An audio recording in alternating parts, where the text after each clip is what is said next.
Buenas noches. La Sociedad Dominicana de Ortopedia y Traumatología, junto con el capítulo de reemplazos articulares, República Dominicana, les invita en la noche de hoy a nuestro webinar de cómo enfrentar el reemplazo total de cadera. Damos la bienvenida en esta noche a los doctores José Taveras y Ricardo Reynoso, quienes van a estar disertando su experiencia en cuanto al manejo del reemplazo articular en esta modalidad. Bienvenido, doctor José Taveras. Bienvenido, doctor Ricardo Reynoso. Buenas noches. Bueno, con ustedes vamos a dejar entonces al doctor Ricardo Reynoso, quien va a empezar la charla en la noche de hoy. Doctor Ricardo Reynoso, con ustedes. Sí, buenas noches. Sociedad Dominicana de Ortopedia y al capítulo de reemplazo articular. Hoy les voy a hablar del manejo del rimado acetabular en la artroplastia total de cadera. Como modo de introductorio, sabemos que hay varios abordajes diferentes para la cadera. Entre los más frecuentes tenemos el abordaje anterolateral y el posterolateral, que va a quedar a preferencia del cirujano. Sabemos en los estudios, en los papeles, que no hay una diferencia significativa en los resultados que usted va a obtener haciendo ya sea el abordaje anterolateral o el abordaje posterolateral. Eso a grandes rasgos se lo comento y entrando de una vez al tema que vamos a tratar, que es sobre el rimado de la copa acetabular. Los libros nos dicen que para lograr una posición óptima de la copa debemos de tener de 45 a 40 grados de inclinación con 12 a 15 grados de anteversión, buscando un apropiado centro de rotación de la cadera con una adecuada profundidad. Pero para lograr esto es muy importante tener una planeación preoperatoria para saber el tamaño de la copa que vamos a utilizar, dónde estará el centro de rotación de esa cadera que vamos a reconstruir, qué profundidad vamos a utilizar haciendo el rimado del acetábulo, qué inclinación va a tener esta copa que vamos a colocar y si va a requerir de injerto o no. El objetivo de esto es para producir una cavidad hemisférica que quepa la copa, para preservar el techo, pared medial, columna anterior y columna posterior, para lograr un adecuado soporte óseo del ilion, el isquion y el pubis, que ahí es donde vamos a asentar la prótesis y localizar el centro de rotación. Es importante quitar todo el cartílago subcondral hasta que haya una superficie sangrante, no adelgazando las paredes acetabulares. Eso es muy importante. Entonces, nos vamos a encontrar con estos 4 tipos de, vamos a llamarle de personalidad, de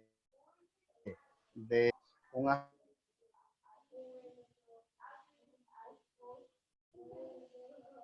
acetábulo con un cambio de muy severo o cuando tenemos un acetábulo muy displásico.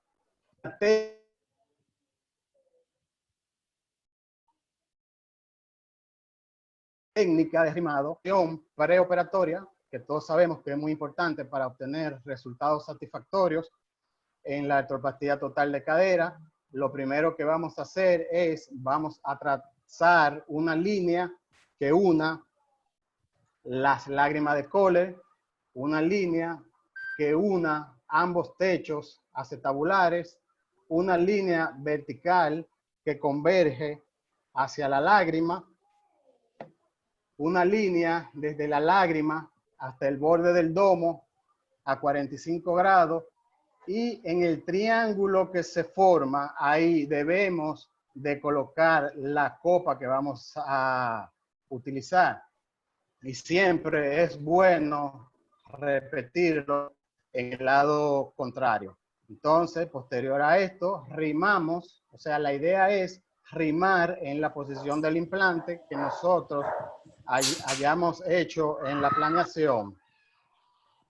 En el acetábulo artrítico es muy importante remover todos los remanentes de los osteofitos. Aquí en la imagen ustedes ven la presencia de un osteofito lateral y un osteofito medial, el cual empuja la cabeza hacia lateral. Entonces, en la planeación vemos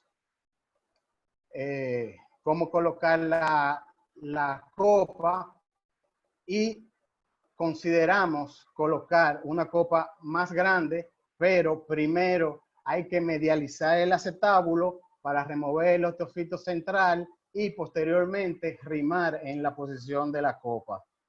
Entonces, en la gráfica ustedes ven un acetábulo normal donde no hay ningún dato de artrosis y en la imagen de abajo vemos el osteofito central cuando tenemos un osteofito allá abajo. Eso es muy importante, medializar la copa. Yo siempre predico que hay que medializar bien la copa para lograr resultados excelentes. Entonces aquí vemos en esta imagen, en la inicial, vemos lo que le comenté, el osteofito lateral, el osteofito central y a mano derecha vemos los resultados ya cuando logramos quitar los osteofitos y medializamos la prótesis. En los acetábulos protusios, aquí lo importante es ensanchar la entrada del acetábulo, rimando en la dirección del implante, para obtener un rimado pre-fit, sobre todo periférico, ¿sí? Y en estos casos siempre es importante, se necesitará injerto hacia medial. Entonces aquí vemos, ensanchamos la entrada del acetábulo, rimamos en la dirección del implante y colocamos injerto en el trasfondo. Aquí lo vemos más esquematizado. Muy importante procurar en estos tipos de pacientes no provocar una fractura iatrogénica, porque muchas veces haciendo o preparando el acetábulo podemos perforar lo que es la lágrima cuadrilátero haciendo una fractura iatrogénica. En los acetábulos displásicos, aquí lo más importante es resolver todo el defecto superolateral, ¿sí? Muchas veces con uno o dos tamaños de la copa nativa y siempre con un buen rimado de medialización inicial. Y posteriormente se coloca en posición el componente, ¿sí? Entonces, es muy importante. En el rimado, los errores comunes son dejar el osteofito central. Si usted deja el osteofito central, pues la prótesis le va a quedar hacia lateral. O un rimado excesivo para entrar una copa más grande, debilitando las columnas anterior y posterior.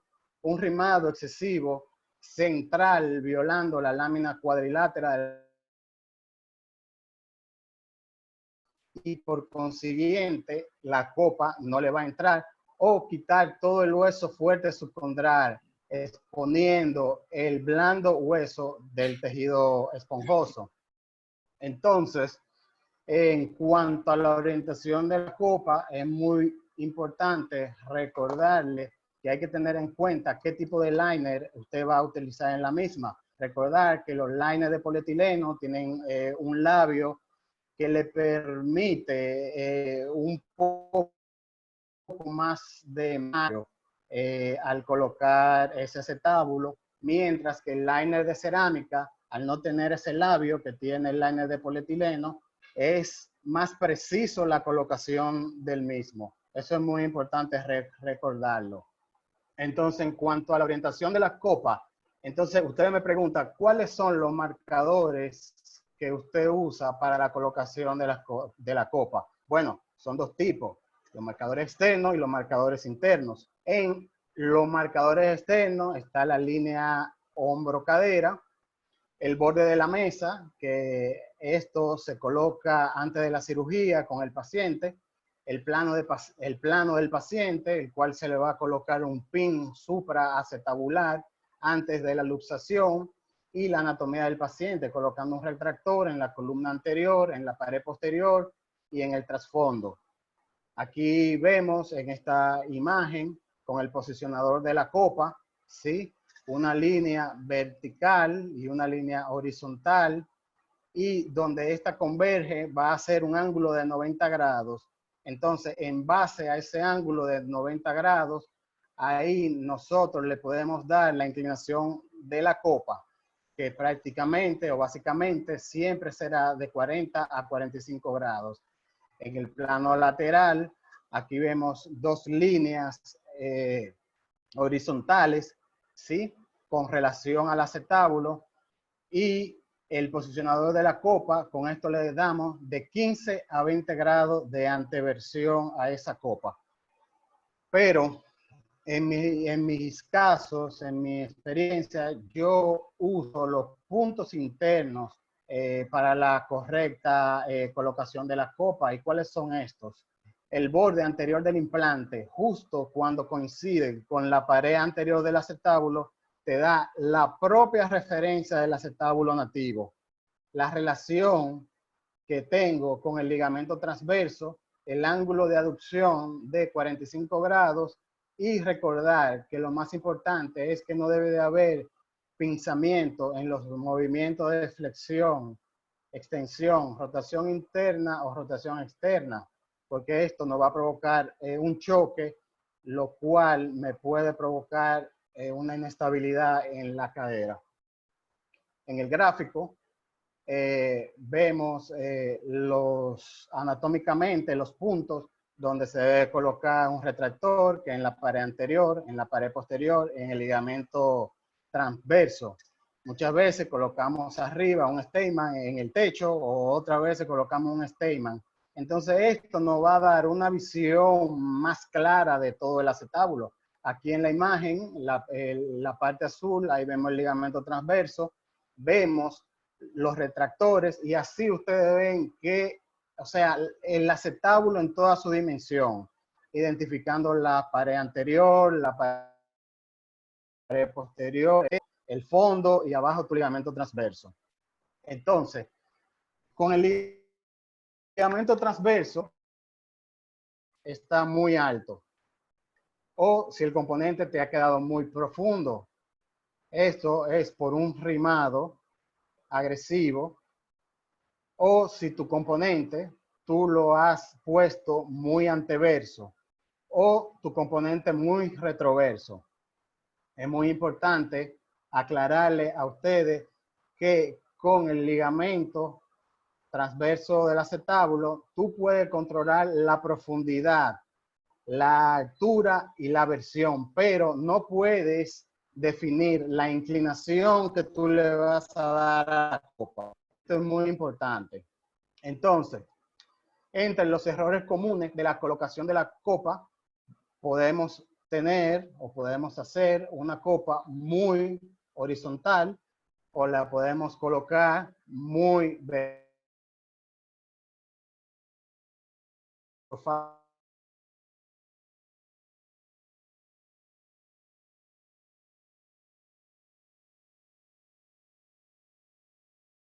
Esto se traduce en inestabilidad del implante, ¿sí?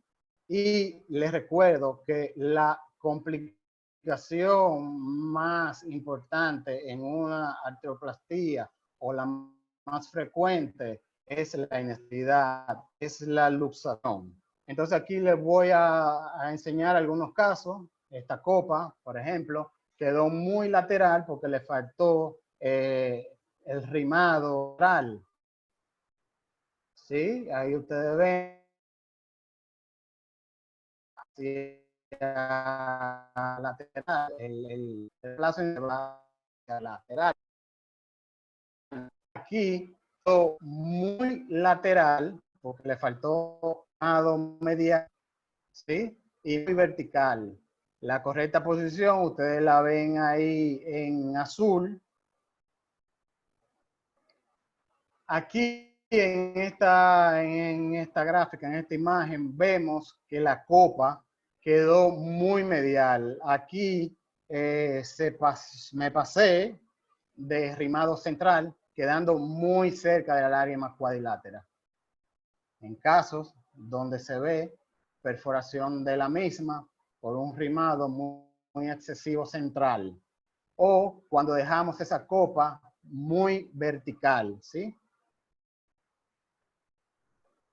Entonces en este vemos el osteofito central removido, con una profundidad correcta y una inclinación perfecta de la copa.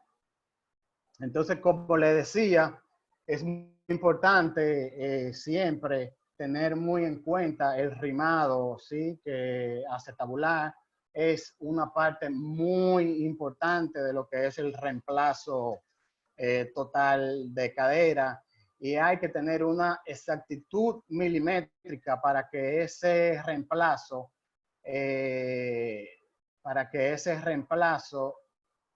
sea estable y no haya luxación a futuro. Muchas gracias por la invitación y cualquier pregunta estamos listos para responderla. Continuamos con Nehemías. Sí, muchas gracias, Reynoso.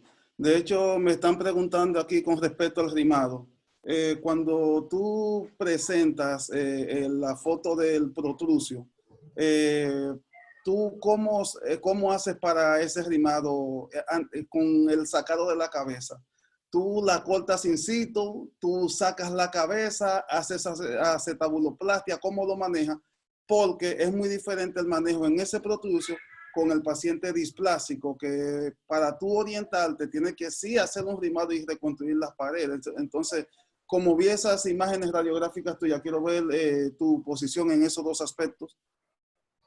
Seguro, sí, mira, todo va a depender en el momento, en el transquirúrgico, ¿no? Porque muchas veces tenemos protucio, tenemos cabeza que tú la puedes sacar, o sea, que no están, vamos a decir, fusionada con tu acetábulo. Entonces, ahí tú la puedes sacar. En tal caso que esa cabeza esté fusionada adentro y que tú no tengas la posibilidad de tú poderla sacar, lo ideal es rimarla in situ, ¿sí? Teniendo en cuenta de tomar el mismo injerto de la cabeza que tú estás retirando para ponerlo en el fondo. Y muy importante, tener la seguridad que cuando tú rimes hasta abajo, quitarle todo el remanente del cartílago de la cabeza, porque si dejas cartílago o sea, dentro del acetábulo, entonces el injerto no se va a integrar de una manera correcta. Ok, me preguntan aquí que si ha tenido que utilizar el intensificador de imagen para asegurar que tengas una correcta posición de la copa, o si te confías mucho en tus medidas transquirúrgicas para realizar eso. Bueno, realmente el intensificador de imagen usualmente no lo uso. En el medio mío, aunque lo tengo disponible, no lo uso. Yo creo que con mis marcadores internos y con una buena identificación de tu ligamento transverso y que tú veas tus paredes de una manera adecuada, yo creo que con esto es suficiente para tú lograr una reconstrucción acetabular satisfactoria sin mayor problema. Sí, un saludo al doctor Holguín, Armando Holguín, con quien estuve compartiendo en la mañana de hoy.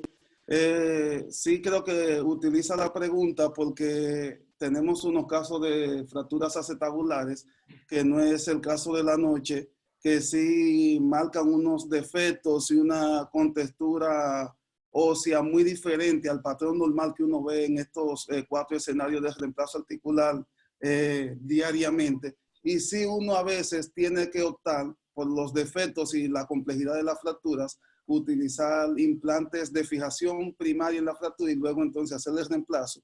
Y vale la pena en esos momentos utilizar el intensificador de imagen. El sangrado, me dice el doctor Carlos Reyes vía Facebook. Saludamos a todas las personas que están en Facebook y también a los participantes que están por esta vía. Y el doctor sí pregunta que cómo hacen el manejo del sangrado luego del rimado. Bueno, el sangrado actualmente con los nuevos medicamentos no revisten de tanta importancia. De hecho, el acetábulo como tal, acuérdate que no es destruir el hueso, o sea, no es debilitar las paredes, como le comentaba, solamente es quitar todo el cartílago y que quede una superficie sangrante mínima, ¿sí? Para tú colocar tu copa y que a futuro haga una buena osteointegración. Pero ese acetábulo, en la experiencia que yo tengo, nunca ha producido un sangrado el cual yo me tenga que preocupar. De todo modo, ahora actualmente igual con la anchafibrina y estos medicamentos nuevos, el sangrado de la artroplastia es mínimo. Yo realmente no transfundo mis pacientes de artroplastia con esta nueva familia, nueva generación de medicamentos que están probados que sí funcionan. Ok, vamos a seguir adelantando por cuestiones de tiempo y les aseguro que estas preguntas que están mandando las vamos a seguir haciendo al final. Vamos a dejar con ustedes al doctor José Tavera, por favor, para que continúe con el tema de exposición. Muy buenas noches a todos los colegas, a la audiencia. Gracias a la sociedad por la invitación. Y en la noche de hoy vamos a seguir hablando de reemplazo total de cadera y cómo manejamos el fémur. Tenemos que las expectativas del paciente con relación a esta cirugía viene donde nosotros porque busca aliviar su dolor, busca aliviar, mantener una igual longitud de pierna y estabilidad articular. Para eso, pues nosotros tenemos que manejar la planificación prequirúrgica para tener la elección del mejor implante y los mejores resultados. Nosotros vamos a tomar en cuenta referencias anatómicas, entre ellas, pues aquí podemos ver lo que todos nosotros conocemos de la anatomía de la pelvis y la cadera, pero primordialmente vamos a querer ver la cabeza femoral, el acetábulo, el trocante mayor y el canal medular en el fémur.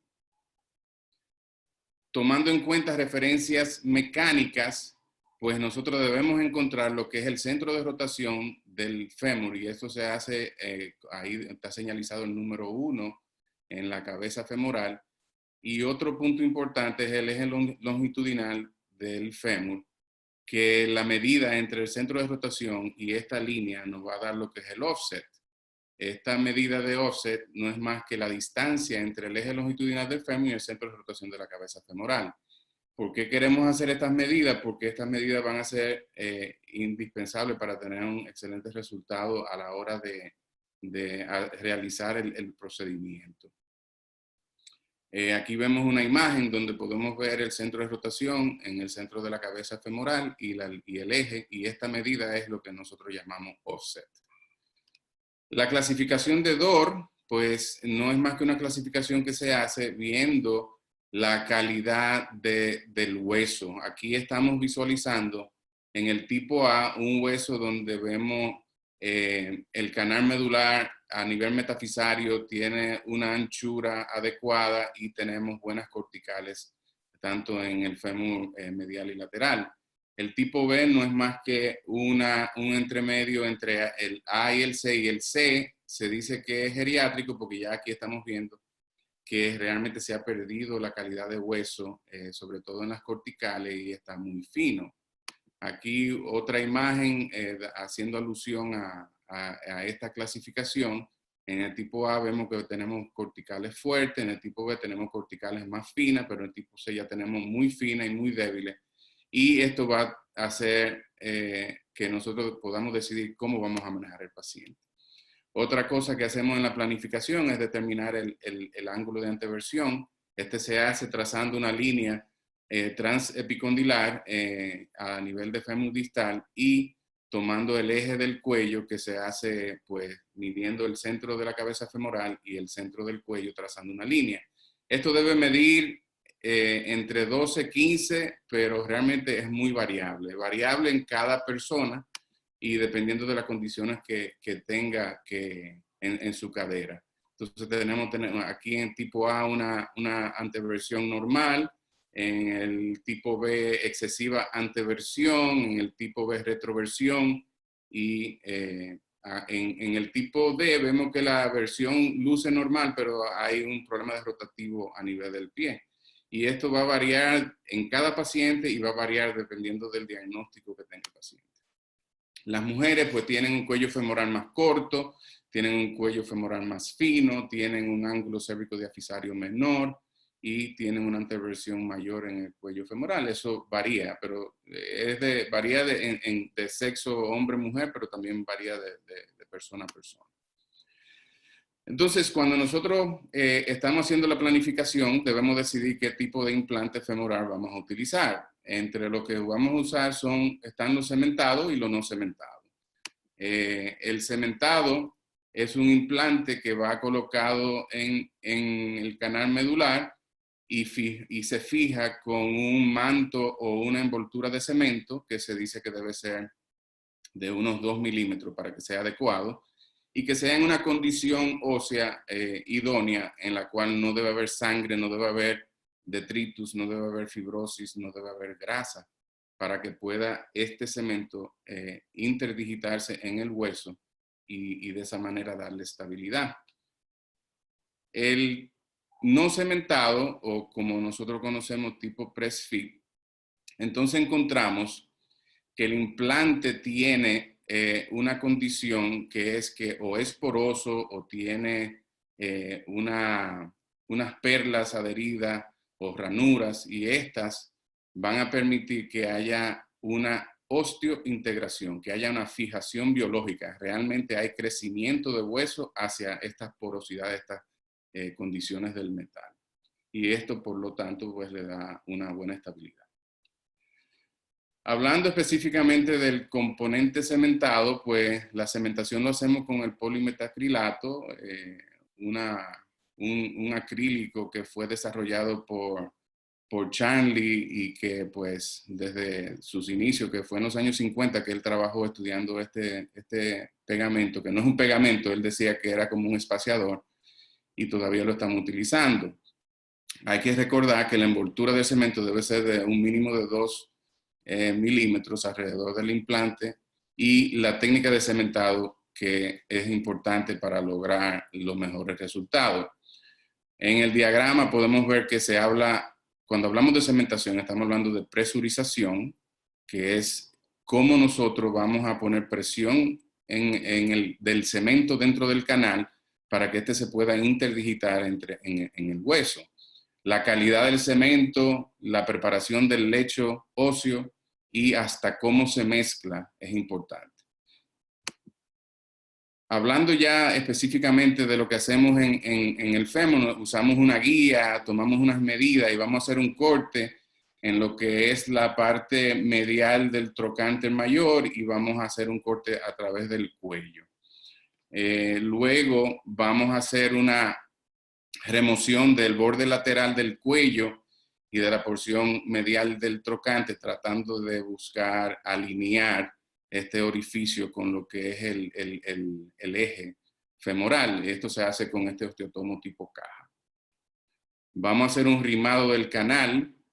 Esto se trata de lateralizar, o sea que tratamos de colocarlo lo más cercano a trocánter y vamos rimando para poder llegar a lo que es el eje y pues alinearlo con el canal endomedular. No siempre se hace rimado porque no todo el mundo cuando pone prótesis press-fit hace rimado, pero siempre debe hacerse cuando se va a hacer cementación, porque al hacer este rimado nosotros podemos eliminar lo que es la médula ósea y disminuir el contenido de grasa y de sustancias dentro del canal.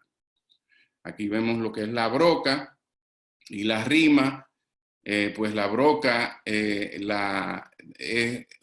lo que utilizamos casi siempre cuando hacemos la colocación de un implante press-fit. Se usa obviamente cuando se hace cementado, pero tienen funciones diferentes como acabamos de mencionar.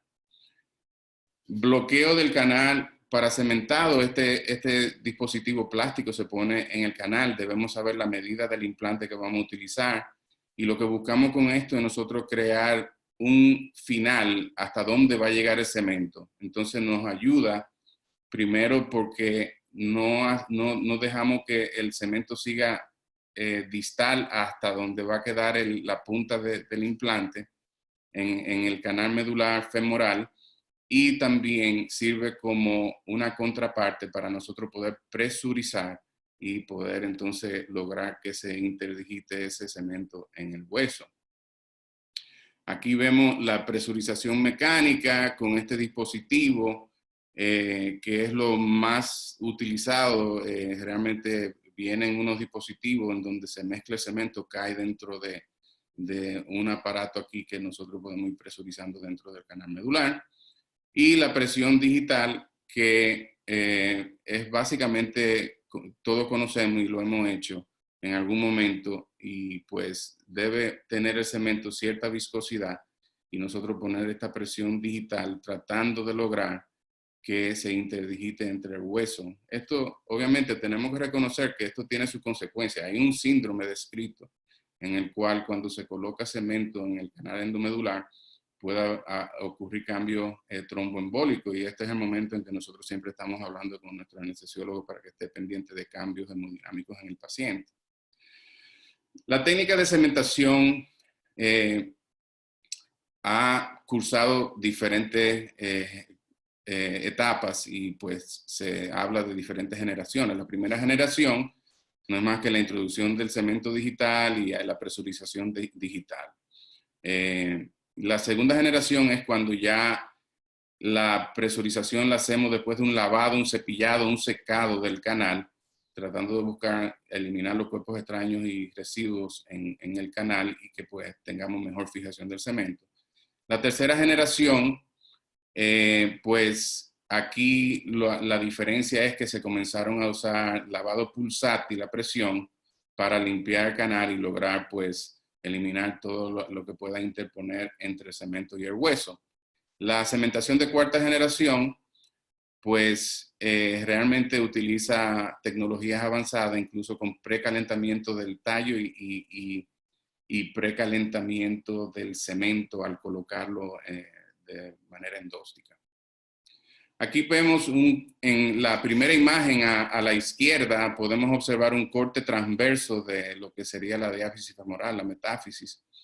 Y entonces en el segundo vemos un implante cilíndrico colocado en un manto de cemento. Vemos aquí lo idóneo sería que quedara centralizado, evitar varovalgo en la colocación del implante. Y en la tercera imagen pues estamos viendo un vástago tipo Wagner que también es cilíndrico, pero que tiene ranuras y que pues ayuda a la estabilización del implante. Algo importante aquí es que cuando nosotros colocamos implantes femorales cilíndricos, tenemos que tener en cuenta que pueden rotar. Puede haber rotación y en ocasiones pues tenemos que tomar eso en cuenta al momento de nosotros rehabilitar al paciente e iniciar el apoyo. En esta imagen estamos viendo un efecto que ocurre sobre las cargas del cuerpo a través del implante. Entonces, hay un tema que se menciona que es stress shielding y que en español realmente se podría traducir como blindaje de estrés. Y básicamente lo que estamos viendo en esta imagen es que las cargas vienen a través de la cabeza femoral y se transmiten a través del implante, pero no se está transmitiendo ninguna carga sobre lo que es el hueso proximal. Esto tiene consecuencias porque todos conocemos la ley de Wolff.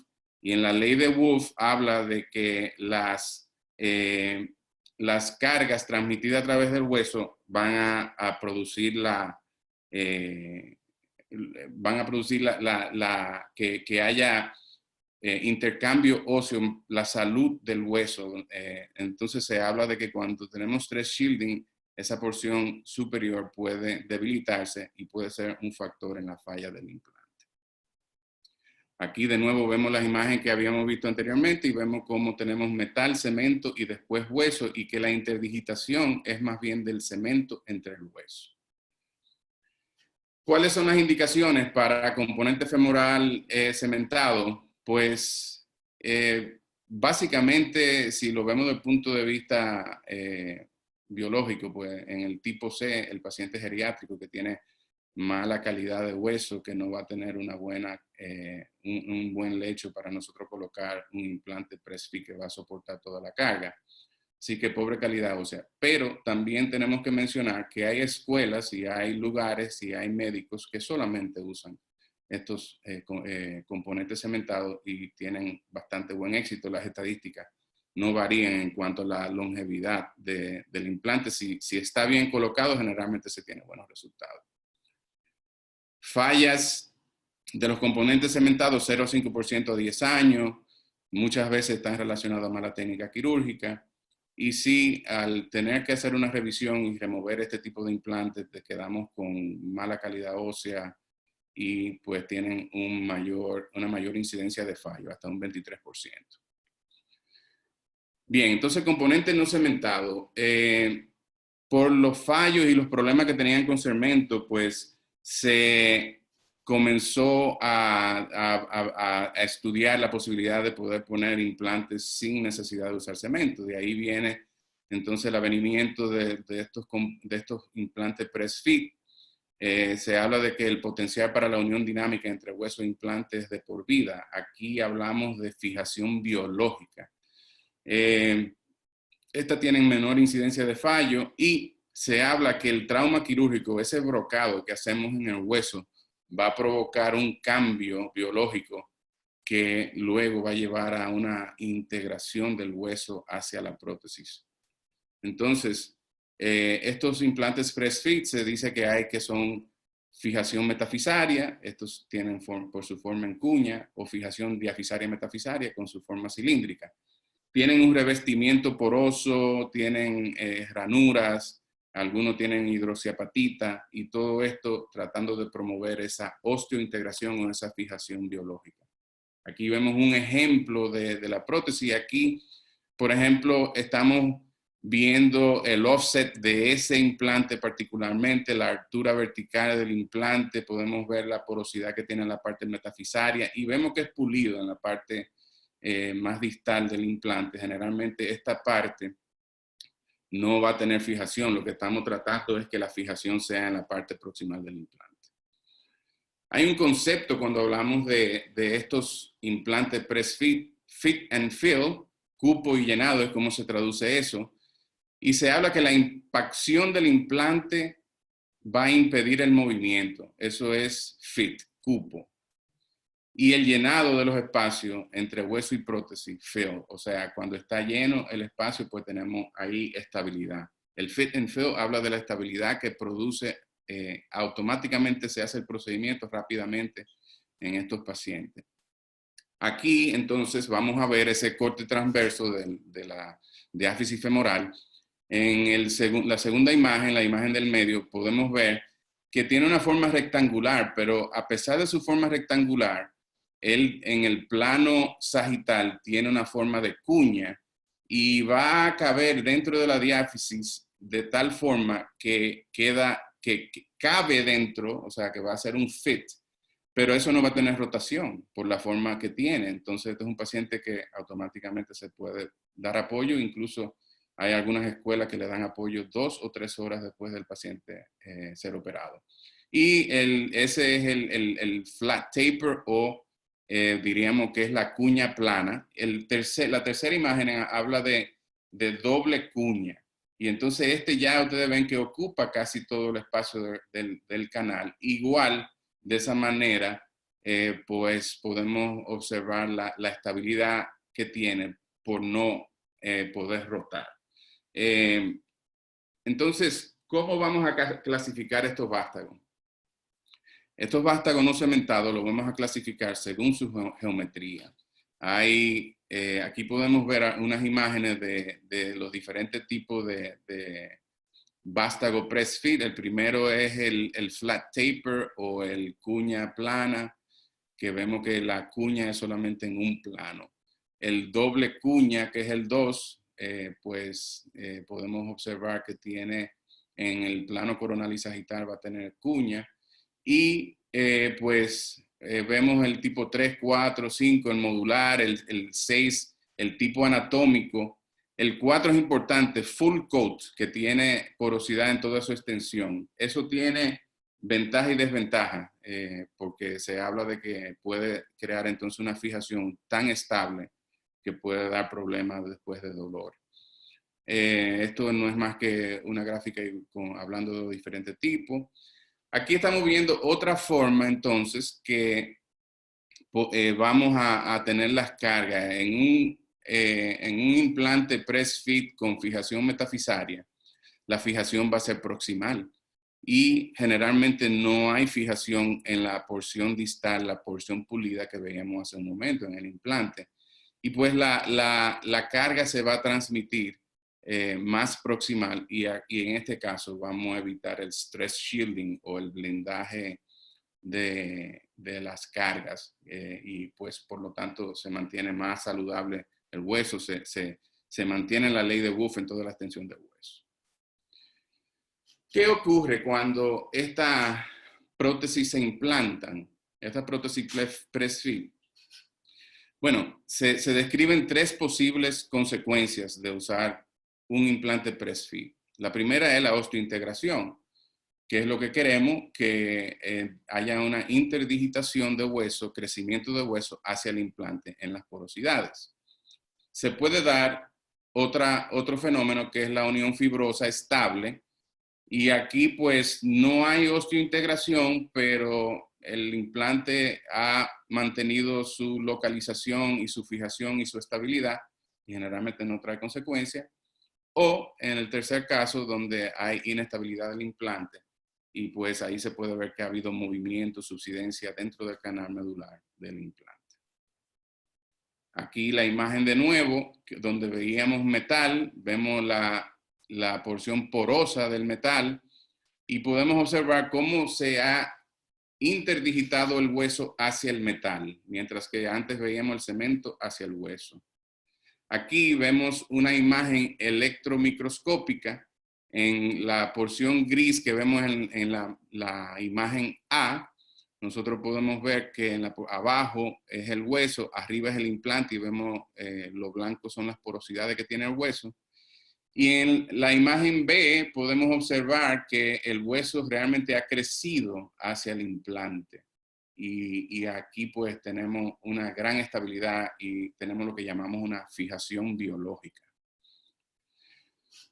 Ya colocado el implante femoral, ya colocado el implante acetabular, como hablaba hace un momento mi colega el doctor Reynoso, entonces tenemos que decidir cuál superficie de apoyo vamos a utilizar. Pares de fricción es un tema interesantísimo en esto de reemplazos articulares, pero es un tema que se tocará en otro momento. Aquí vamos a hablar rápidamente de qué utilizamos. Duro sobre blando. Esto es cuando utilizamos un liner acetabular de polietileno y la apareamos con una cabeza femoral de metal, cobalto cromo, cerámica o titanio. Otras opciones son duro sobre duro y aquí pues usamos cerámica, lo cual es algo que nosotros estamos utilizando más, sobre todo en los pacientes jóvenes, por la durabilidad, por el pulido, pero no es libre de consecuencia porque se han dado casos de cabezas de cerámica que por ser tan duras se han fracturado. Y también tenemos metal, que fue algo que se creía que era la solución a todos los problemas, pero resulta que fue catastrófico y se dieron muchísimos problemas de metalosis y de formación de pseudotumores y una serie de cosas. Cerámica y metal es otra opción, pero tampoco es muy utilizada por los mismos problemas de los cambios iónicos que ocurren y que dan consecuencias negativas en el paciente. Cuando hablamos de prótesis de cadera, una de las cosas que el paciente quiere es estabilidad y que obviamente lo queremos nosotros. Y para la estabilidad tenemos que tomar en cuenta varias cosas, entre ellas el tamaño de la cabeza. Cabeza pequeña, 22, 28, menos rango de movimiento, más pinzamiento, más luxación. Cabezas grandes vemos que tenemos mayor rango de movimiento, menos pinzamiento, menos luxación. Vamos a ver por qué. Aquí podemos ver en la imagen A, tenemos una cabeza 22 y vemos que tiene un arco de movimiento de 100 grados. Y tenemos en la imagen B una cabeza de 28 milímetros y vemos que tiene mayor rango de movimiento hasta 120 grados. Aquí por igual vemos la más pequeña, tienen un rango tal, pero va aumentando a medida que vamos aumentando el tamaño de la cabeza. Pero no solamente es el movimiento, sino que hay menos luxación porque la cabeza grande tiene que transcurrir una distancia más grande para saltar, para salir de lo que es el acetábulo. Entonces aquí podemos ver en la imagen A, tenemos una cabeza grande y vemos el jump distance, la distancia que debe saltar es mucho mayor que lo que vemos en la imagen B con una cabeza pequeña. Y por lo tanto se ven mayores luxaciones en los casos de las cabezas pequeñas. Bien, hablando de estabilidad, pues en artroplastía, tanto rodilla, cadera, tenemos que siempre hablar de los tejidos blandos. Los tejidos blandos son importantísimos para lo que es la estabilidad y la buena función de las articulaciones que hemos rehabilitado. Y aquí podemos ver en esta imagen lo que ocurre con relación al largo del cuello. En la imagen podemos ver a la izquierda que los músculos están laxos y esto pues no es favorable para el paciente ni para la articulación. Y aumentando el largo del cuello, nosotros podemos tensar los músculos y de esa manera dar estabilidad, pero a expensas de que se aumenta la longitud del miembro. Cuando hablamos de offset, entonces vemos que igual en la imagen a la izquierda, observamos que hay laxitud de los músculos aductores y en la imagen a la derecha vemos que se aumentó el offset y hubo mayor tensión de los tejidos blandos. Y en este caso se hace sin sacrificar o cambiar lo que es la longitud del miembro.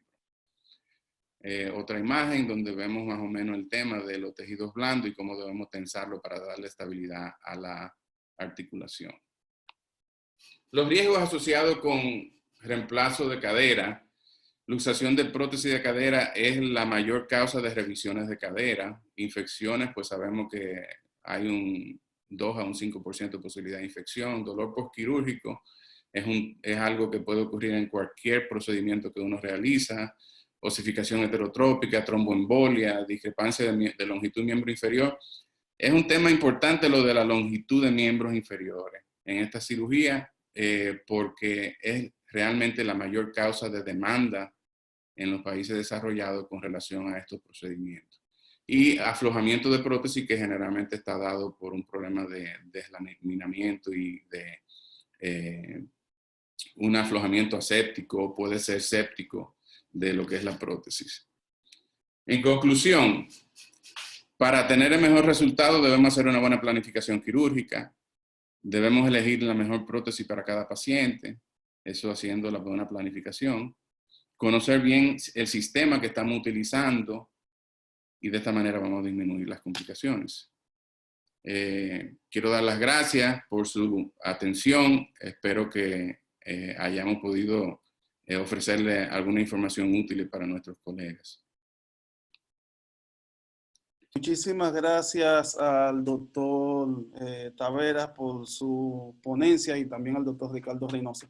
Queremos felicitar o darle las gracias, mejor dicho, al doctor Landrón, presidente de la Sociedad Dominicana de Ortopedia, porque está haciendo esfuerzo para que nos mantengamos a distancia, pero unidos y con un alto nivel académico, para no impedir el crecimiento de nuestro gremio, los ortopedas. Queremos también felicitar o saludar, extenderle un saludo, que me gustaría que sea Reynoso que lo dé, porque es de la amada tierra de México. Así que Ricardo Reynoso, por favor, salude a la gente de México quienes nos están viendo.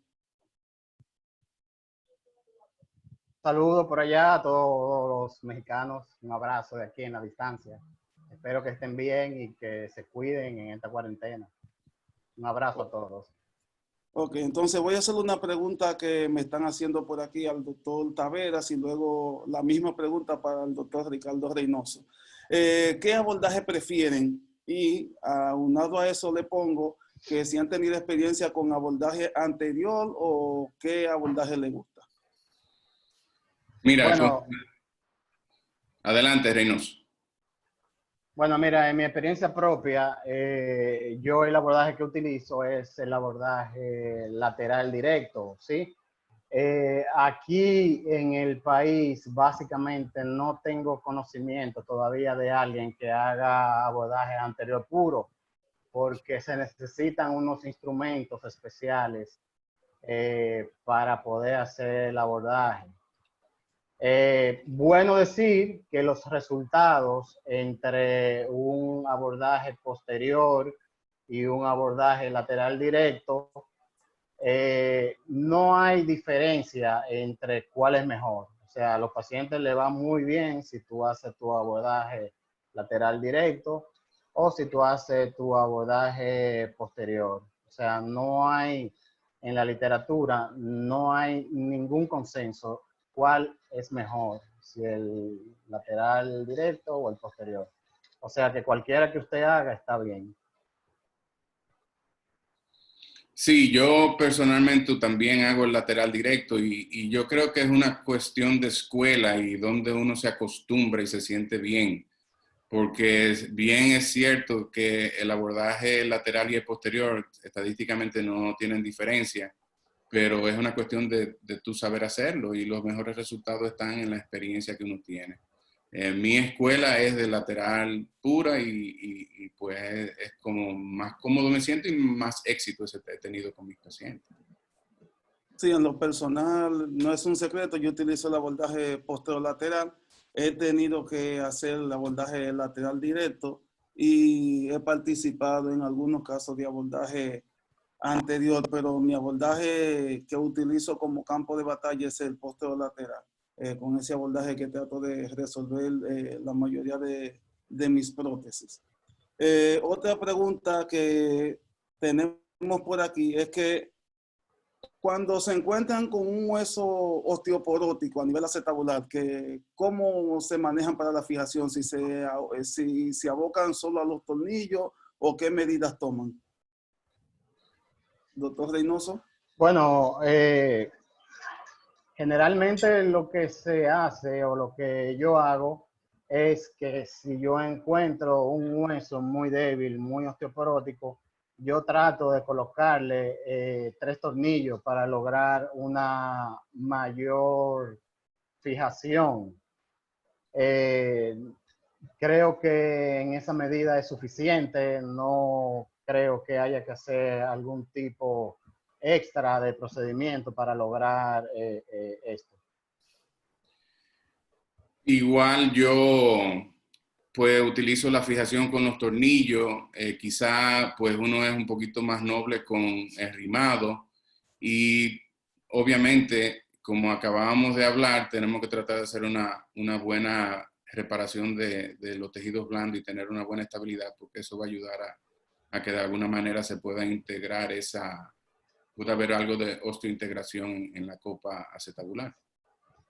Sí, cabe resaltar que hay que tener cuidado sí con el grimado, con la impactación de la copa al momento de colocarla debido a la fragilidad sí, del hueso. Y lo más importante de esto es saber que las prótesis, los componentes acetabulares, cuando tienen un micromovimiento menor de 28 yumas o redondeando las 28 yumas, logran conseguir un buen grado, un endocrecimiento, perdón.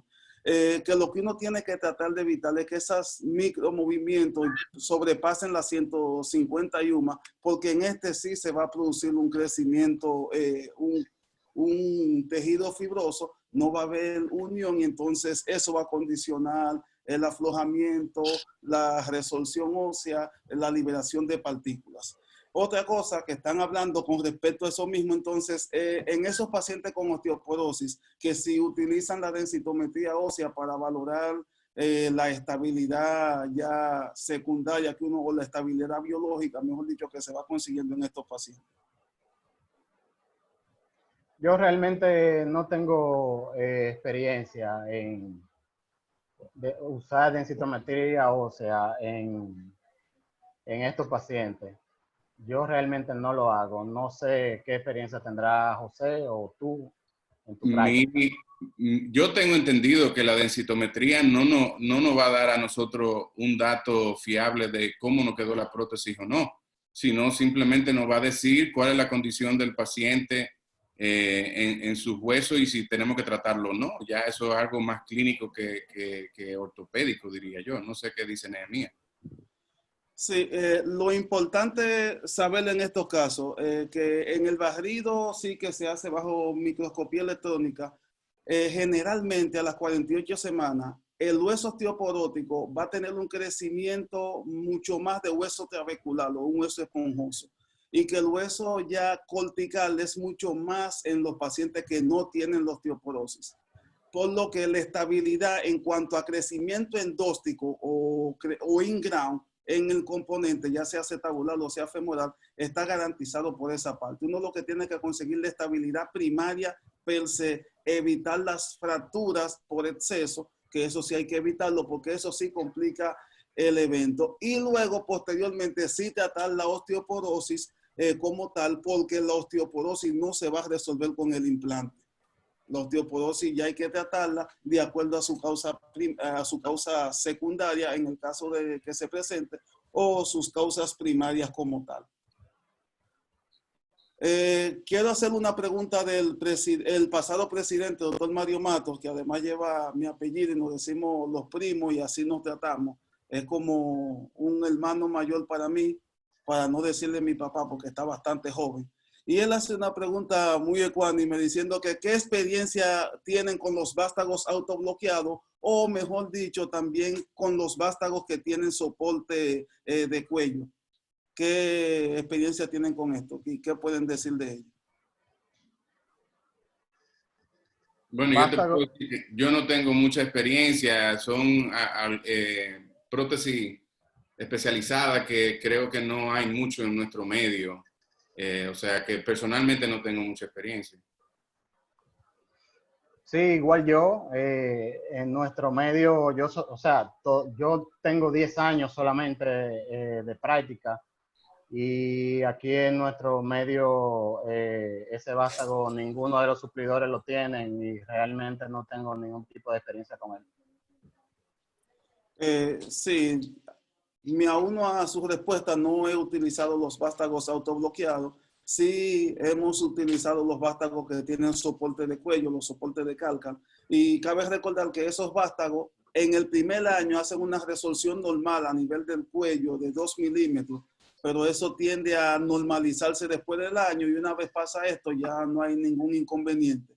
Ahora, los problemas vienen ya cuando el vástago no tiene un fil, entonces tienen micromovimiento por dentro y entonces sí provocan ya los problemas de osteólisis. Otra pregunta que nos hacen por aquí es que en cuanto al componente femoral, ¿cómo deciden ustedes qué tamaño utilizar? Eso es desde Venezuela. Bueno, en el transquirúrgico, obviamente uno va a hacer toda la preparación del canal y uno va a hacer un brocado que va a ser medido, incrementado y vamos entonces a poder determinar cuál es la medida que nos da mayor estabilidad. Entonces, ¿cuál es la estabilidad que nosotros buscamos cuando hacemos el brocado? Buscamos una estabilidad axial, que no haya subsidencia de la broca, del implante, y rotacional, que vamos a hacer un movimiento de rotación para ver qué tan estable queda. Sobre todo en los press fit, porque ya cuando es cementado, pues nosotros simplemente vamos a hacer la preparación del canal y va a quedar ancho y vamos a poner el cemento, vamos a hacer la presurización y la colocación del implante. Ok.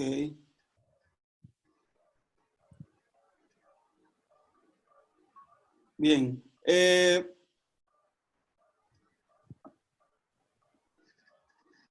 Si han tenido experiencia con el síndrome post-impactación de cemento y qué medidas han tomado. Bueno, gracias a Dios no se me ha dado todavía esa situación, pero lógicamente es algo que siempre tenemos que tener pendiente y es algo que tenemos que estar en coordinación con anestesia para que si se da, pues poder actuar. Pero sí es una situación preocupante porque puede dar al traste con la vida del paciente. O sea, podemos producir una embolia grasa, una tromboembolia en el momento del cementado y hay que tenerlo en cuenta. Ok, entonces saludamos a la doctora Elena Vargas, quien nos hace una pregunta, que ya que toman varios parámetros intrínsecos y extrínsecos para valorar la versión a nivel acetabular, ¿qué parámetros se utilizan para valorar la versión a nivel del fémur y cómo lo pueden resolver? O si utilizan la versión acetabular para compensar con la versión femoral.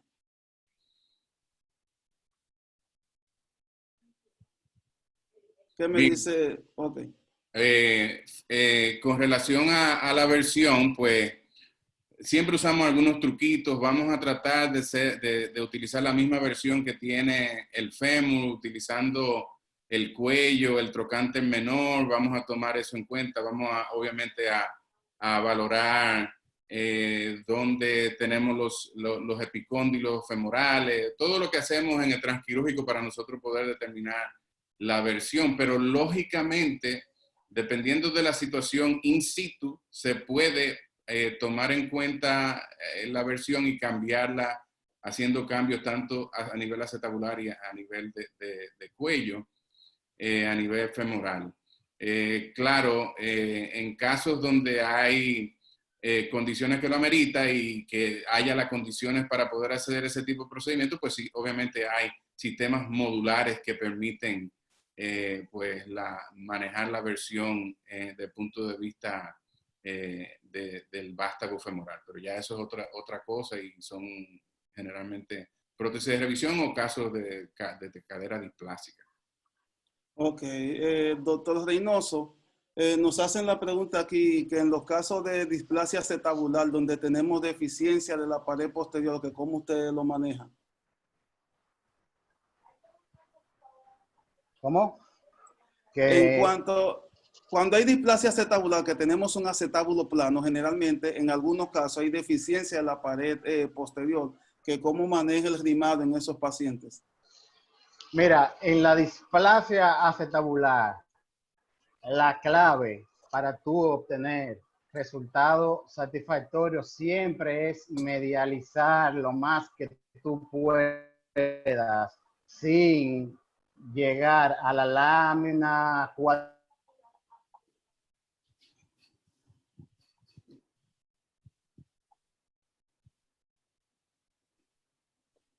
cuadrilátera. Mientras más el defecto posterior va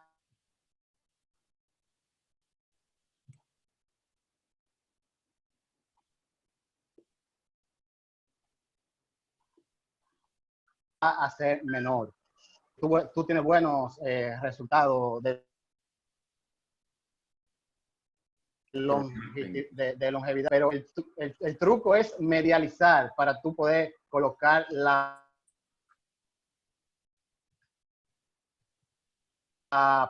copa en la...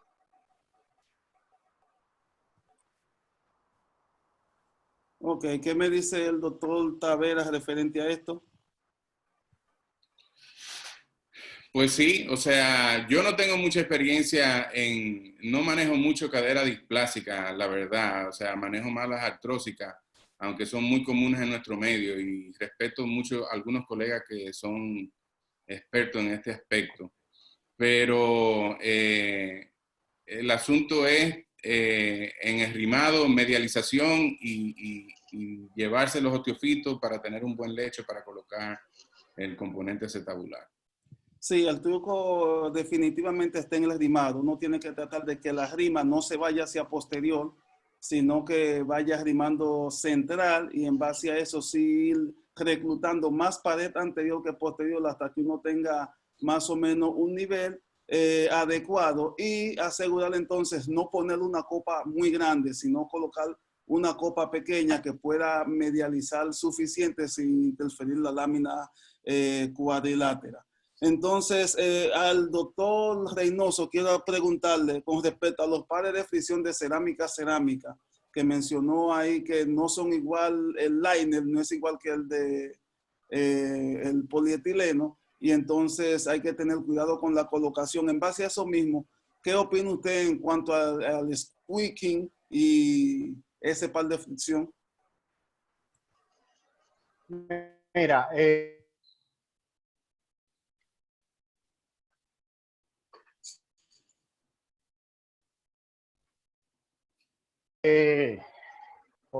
no existe, ¿sí? Y lo digo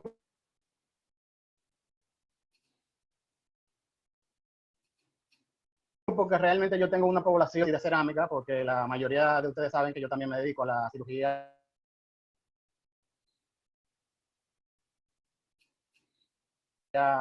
acetabular de pelvis, a la artrosis temprana postraumática, y me he visto en la necesidad de colocar a este tipo especial de población. Y te puedo comentar, le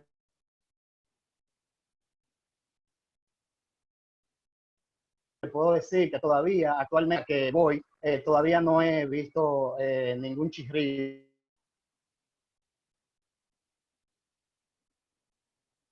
de la cerámica. Esa es mi experiencia que yo le podría transmitir a ustedes.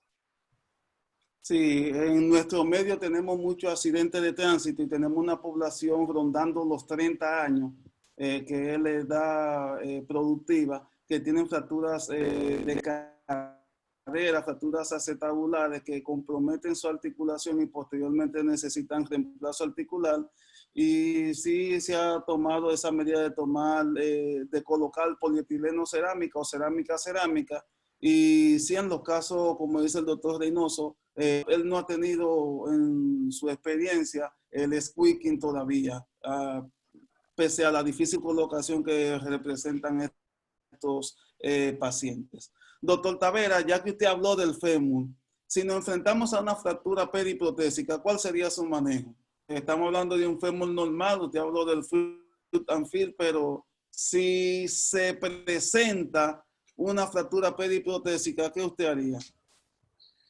Bien, y con respecto a eso, quiero aclarar que se sabe y se conoce que el implante press-fit, el vástago press-fit, por la forma en cuña que tiene, que asemeja muchísimo lo que es un hacha cuando está cortando un pedazo de madera, pues son más frecuentes la fractura periprotésica cuando se está haciendo la implantación del componente, del vástago femoral.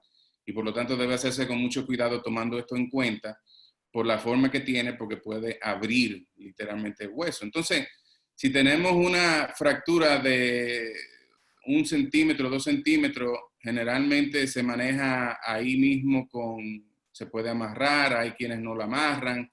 Si sentimos que la prótesis ha quedado bien estable, pues se podría manejar con diferimiento del apoyo.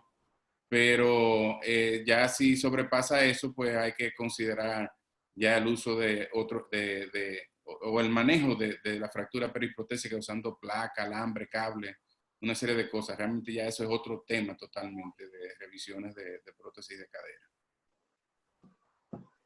Bien.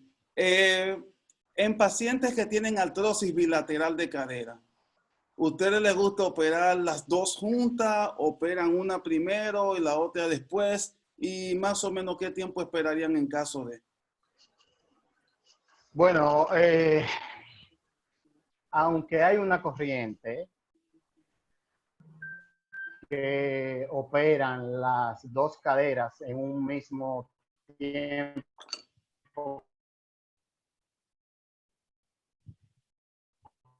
quirúrgico.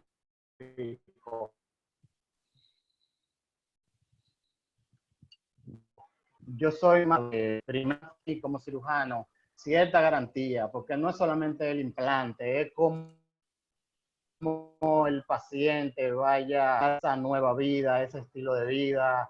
Hay muchas limitantes, ¿no? En el comportamiento. No opero las dos caderas simultáneas en el mismo procedimiento quirúrgico, pero que hay una tendencia de cirujanos que sí la hacen y le va bien, pero yo en lo personal no lo hago así. Doctor Taveras. Mira, tú sabes que yo no lo hago bilateral, yo le hago una cadera, un periodo de tiempo, 3 meses, 4 meses, para hacer la otra cadera. Lógicamente las condiciones se están dando para que se puedan hacer las dos, pero realmente no sé cuáles son las ventajas. Estadísticamente yo no creo que haya estudios que digan que sea sumamente ventajoso operar las dos caderas, contrario a hacerla estadiada, o sea, hacer una cadera y luego hacer la otra. Esa es mi opinión. Yo entiendo que hay diferentes vertientes. Yo creo que tú, Nehemías, no haces las dos caderas tampoco. Tú haces una y después la otra. He tenido algunos casos particulares, que eso es bueno resaltar, no es motivo de la conferencia de hoy, pero sí he tenido algunos casos particulares donde he tenido que hacer el reemplazo bilateral por fractura de ambas caderas, precisamente en pacientes y que ya tenían más de un mes con las fracturas y entonces decidieron hacerse las dos de una para no esperar más tiempo para el reemplazo. Y esto es una cuestión de saber valorar al paciente, porque no todos los pacientes aplican para un reemplazo bilateral de cadera. Y sí creo que el truco está en tener una buena selección del paciente, saber las expectativas y que el paciente sea un paciente muy comprometido con su recuperación, porque estoy seguro que la recuperación es mucho más demandante en el paciente con un reemplazo bilateral que en uno que tiene un reemplazo unilateral.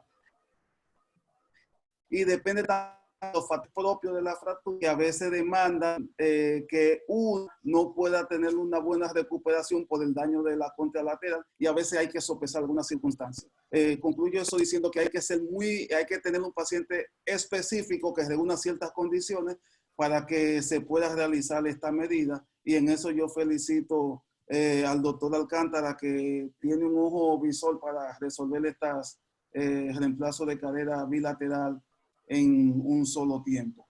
Mi pregunta ahora es, y es una pregunta que me gusta, que fue un tema que compartí en el CCR el año pasado, es si ustedes suturan los rotadores externos cortos en el abordaje posterior, aunque ustedes ya hablaron que utilizan más el abordaje lateral, pero me gustaría saber su opinión en esto para entonces yo dar mi opinión como utilizo el abordaje posterior lateral per se.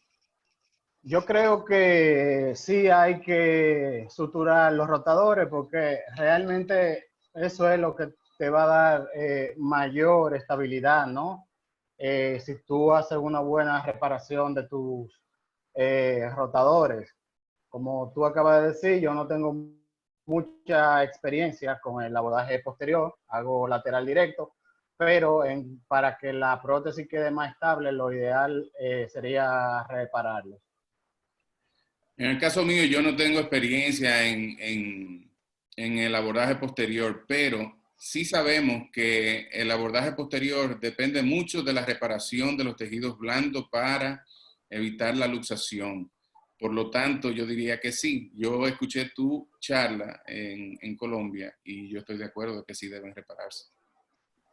Sí, definitivamente hay que repararlo porque la cadera tiene unos estabilizadores dinámicos y estáticos que vale la pena tener pendiente, y ese estabilizador del piramidal sí es muy importante porque corta la cadera tangencialmente, mitad a mitad, y funciona como ojo visor.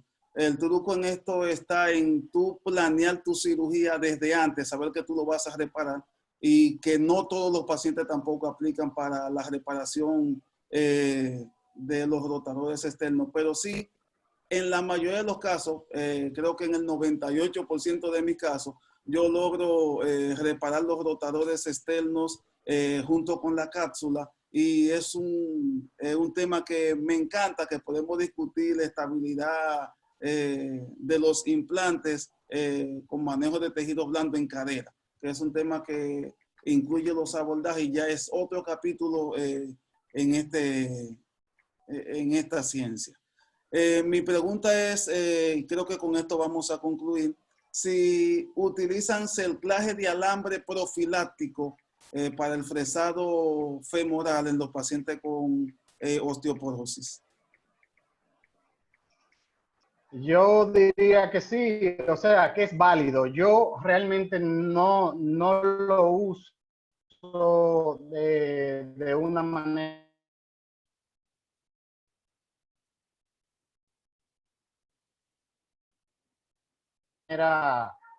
frecuente, o sea, hambre para protección cuando tú haces el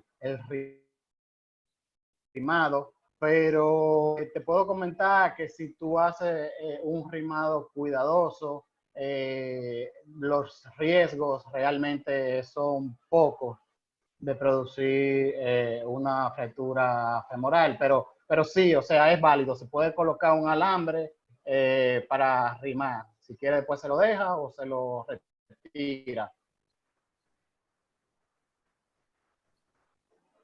¿Taveras?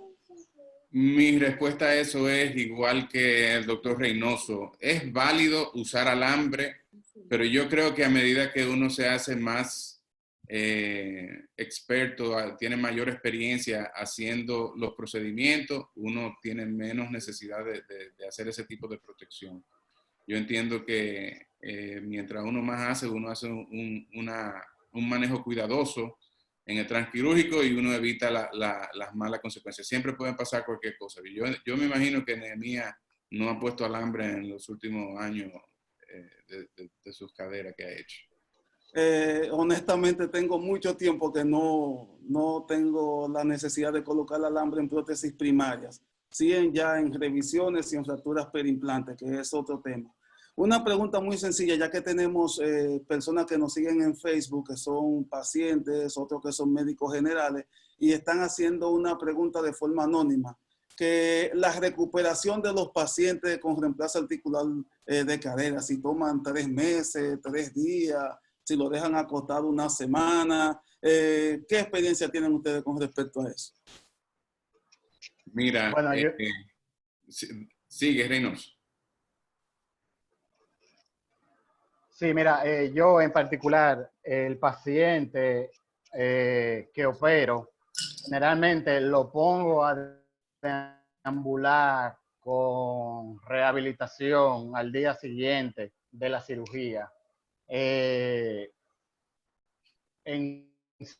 7 días el paciente está deambulando, vamos a decir, de una manera normal, y el proceso de recuperación a las 3 semanas, ya al mes, ya el paciente está deambulando sin ningún problema, sin ningún dolor, y eso es lo que me ha dado resultado, y eso es el esquema que yo hago. Lo paro el día siguiente a caminar. Mira, yo en mi entrenamiento se estaba parando el paciente el mismo día, 3, 4 horas después de operado. La cadera, el reemplazo de cadera, y la cadera es muy noble y permite una rehabilitación más rápido y mejores resultados. Tenemos menos problemas Nehemías hablaba de rodilla el otro día y las rodillas pues sí hay que darle más cuidado y hacer una serie de manejos para evitar los problemas. Entonces, el paciente camina, en el caso mío, se levanta al día siguiente, lo pongo a caminar, se estimula a que se movilice. Dura 2, 3 días en la clínica, no más de ahí. En mi entrenamiento, los pacientes iban a un centro de rehabilitación porque la costumbre fuera de aquí. Aquí eso no se utiliza. Realmente sería interesante hacer un estudio de los resultados de los pacientes y los pacientes que van a su casa versus los pacientes que van a un centro de rehabilitación a pasar trabajo allí en un hospital. En nuestro medio el paciente se manda a la casa, se comienza la rehabilitación. La verdad, yo creo que más que menos pacientes se están rehabilitando con las instrucciones que nosotros le damos. Importante sí es dar las instrucciones de manejo, que no debe cruzar las piernas, que no debe sentarse en una silla muy baja, no debe rotar la pierna porque son las posibilidades, las cosas que posiblemente puede causar luxación. Pero la cadera es muy noble y les va bien. Yo estoy de acuerdo con el doctor Reynoso. El paciente 3, 4 semanas te aparece hasta con un bastón a tu oficina sin dolor y muy contento con sus resultados. Sí, incluso yo he tenido experiencia de un paciente de 78 años que operamos en la tarde, allá en el hospital Darío Contreras, mi hospital docente, y terminé mi jornada de la tarde quirúrgica, lo operamos a él en eso de 2 de la tarde, salimos 4 y algo, terminé mi jornada en eso de las 8 de la noche, doy una ronda médica y cuando voy me encuentro con él sentado en la cama jugando dominó con sus hijos. Y yo, no, yo me sentí bien, salí de la cirugía, no tengo dolor y me sentí a jugar dominó. Esto es para que sepan que sí, que el paciente, dependiendo de las condiciones hemodinámicas, si quiere se puede parar y de una vez empezar a caminar. Uno lo que trata es de evitar de que lo hagan solos, porque se pueden marear, pueden resbalar, pueden caerse. Hay algunos que tienen que adaptarse de nuevo a su implante, a cómo sienten su cadera, por el OTC que consiguen. Y entonces esto sí es la única medida que uno tiene que acatar, de que no lo hagan solo para evitar caídas. Otra cosa, con respecto al OTC, ustedes miden el OTC durante la cirugía. ¿Cómo ustedes resuelven el OTC para compensar la cadera y que quede con una buena longitud? Mira, Nehemías, con relación al offset, es importante entender que el offset no se puede variar en el transquirúrgico. El offset es parte íntegra del implante. Por lo tanto, nosotros debemos saber cuál implante estamos usando y cuál es el offset que tiene. Y aunque hay algunos implantes que tienen un offset aumentado, pues habría que solicitarlo y tenerlo a mano en el momento de operar. Lo que sí nosotros podemos variar es el largo del cuello. Y de ahí que cuando hacemos las pruebas transquirúrgicas, nosotros colocamos cabezas con diferente largo de cuello. Y ven que comenzamos -3, +2, +5, +10, dependiendo del sistema. Y ahí entonces nosotros vamos a ir tensando los abductores y vamos a darle estabilidad. Pero el offset propiamente no es algo que nosotros podemos manejar intraquirúrgico a menos que tengamos un sistema modular que no lo tenemos en nuestro país. Sí, cabe señalar con esto del OTC que uno sí puede medir el OTC que uno tiene en la cirugía. Y esto yo creo que el tema del OTC depende más de la academia, del lugar donde uno se forme, porque en mi formación, si nosotros utilizamos un instrumento llamado RATA, relación artículo trocantérica, que con ella podíamos medir el OC normal con el que entramos a cirugía, podíamos hacer los cortes y una vez puestos los componentes, entonces medíamos el OC para ver más o menos qué habíamos conseguido y en base a eso trabajar. Pero debemos saber que el OC sí no podemos modificar el OC que trae el implante, que trae la prótesis, pero sí podemos saber si vamos a necesitar un OC normal o un offset aumentado para garantizar la estabilidad protésica. Quiero darle las gracias a los expositores, muy buena ponencia. Gracias al público, estuvo muy comprometido, muchas preguntas. Hay algunas preguntas que están aquí que las vamos a guardar para el módulo de pares de fricción, que son muy importantes y sí lo tenemos pendiente. Y queremos hacerle una invitación muy importante este miércoles, donde vamos a tener a varios conferencistas, incluyendo a nuestro amigo y hermano, el doctor Selvio de Peña, desde aquí, al doctor Felipe Toro desde Chile y al doctor César Carreño desde Perú, donde van a estar hablando de lesiones masivas del manguito rotador como tal. Es un tema muy importante, es un tema muy apasionante, se está dando mucho el manejo artroscópico del hombro y creo que le vamos a sacar bastante provecho a estos profesionales que tienen una larga data tratando estas lesiones. Muchísimas gracias por su participación. La Sociedad Dominicana de Ortopedia está muy agradecida. Los panelistas espero que se encuentren satisfechos con las preguntas. Bien, Nehemías, un placer poder compartir con mis colegas, contigo y con Ricardo Reynoso y con todos los colegas que están visualizando nuestra ponencia. Lo hacemos con gusto, esperamos haber llenado las expectativas. La Sociedad Dominicana de Ortopedia a la vanguardia. Realmente les diré que tuve una comunicación con un médico suizo que es parte del Comité Internacional de la Academia, del cual yo participo, hablando de cómo podían ellos hacer más para llegarle a sus ortopedas. Y nosotros estamos, pero adelante en ese sentido. Ya se han dado más de 10 webinars y hay muchos pendientes muy interesantes y creo que eso es muy meritorio de nuestra sociedad.